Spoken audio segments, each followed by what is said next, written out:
السلام عليكم البنات، كي دايرين؟ لاباس عليكم؟ بخير؟ كنتمنى تكونوا بخير وعلى خير وبصحه جيده ان شاء الله. ورمضان مبارك باش ما كتمناو ان شاء الله. وجيتكم بفيديو جديد وبوصفه جديده على قناتي وقناتكم مطبخ ام عصام. اليوم ان شاء الله غادي نشارك معكم جوج ديال الوصفات في هذا الفيديو.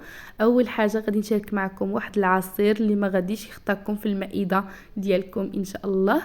غيكون صحي 100% وبثلاثه ديال المكونات فقط. وايضا غادي نشارك معكم هاد الطاجين اللي كيجي معسل مع البصله والقرفه.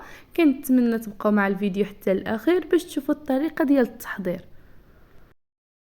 وبحال ديما ما تنساونيش من اللايك ديالكم واشتركوا في القناه وفعلوا الجرس باش يوصلكم كل جديد ان شاء الله. وطبعا اي وصفه بغيتوني نشاركها معكم فما تنساوش تكتبوها ليا في لي كومونتير وغادي نشاركها معكم ان شاء الله.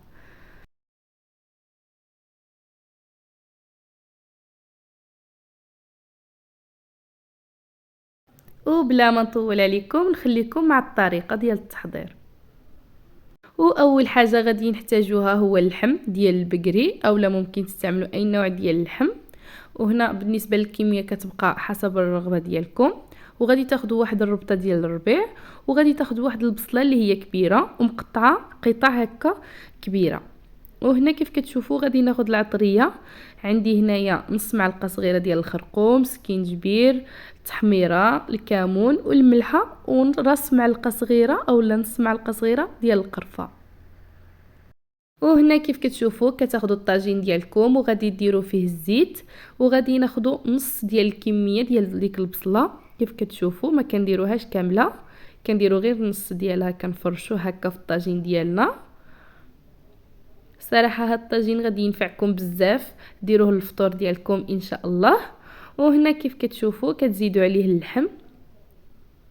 وهنا غادي ندير هاد الربطه هكا ديال الربيع. وغادي نزيد التوابل وغادي نخليهم يتشحروا مزيان. كيف كتشوفوا غادي نسدوا عليهم نخليوهم يتشحروا.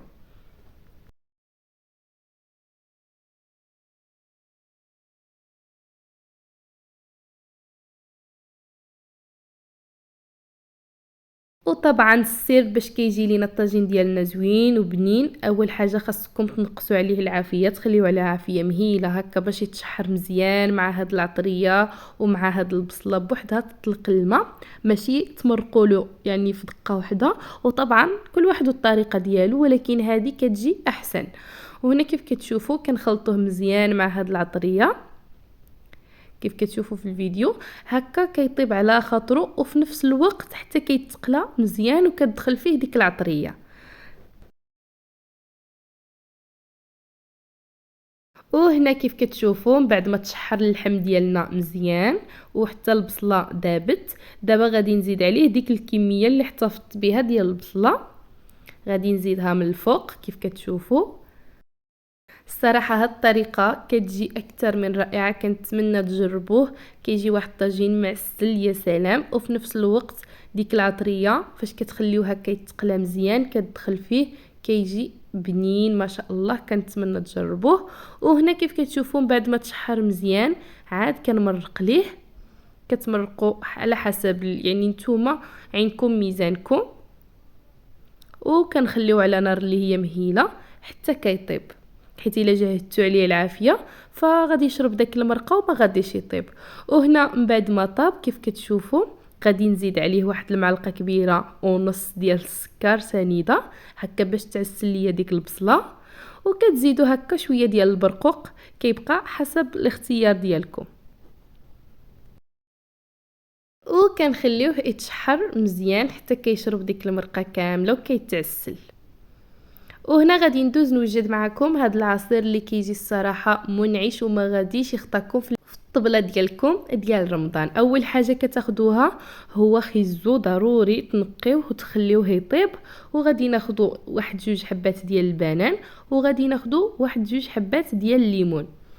وهنا كتاخذوا واحد الخلاط كهربائي كيف كتشوفوا. اول حاجه كنديروها هو هاد الليمون هكا باش يتطحن هو الاول. وهنا غادي نزيد عليه نص سيطرو ديال الماء وغادي نخليه يتطحن مزيان.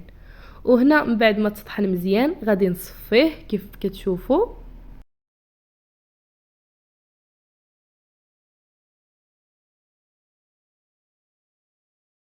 وهنا كيف كتشوفوا بعد ما صفيناه كامل غادي نرجعوه للخلاط الكهربائي ديالنا.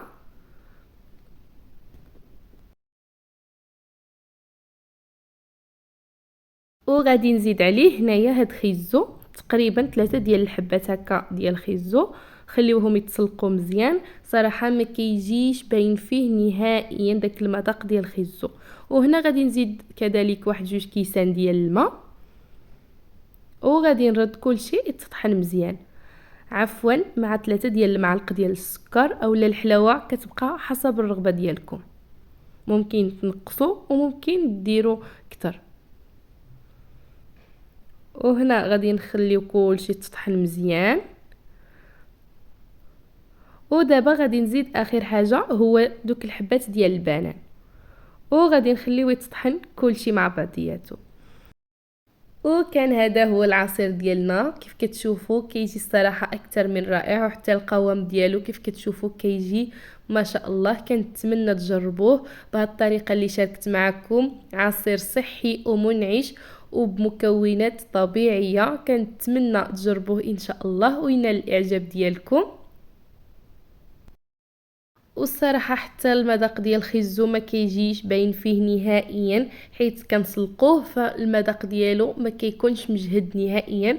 كنتمنى تجربوه، وفي نفس الماء اللي طيبتوا فيه خيزو ديالكم كطحنوا به يعني العصير ديالكم. كنتمنى يكون نال الاعجاب ديالكم. كيف كتشوفوا كيجي القوام ديالو ما شاء الله.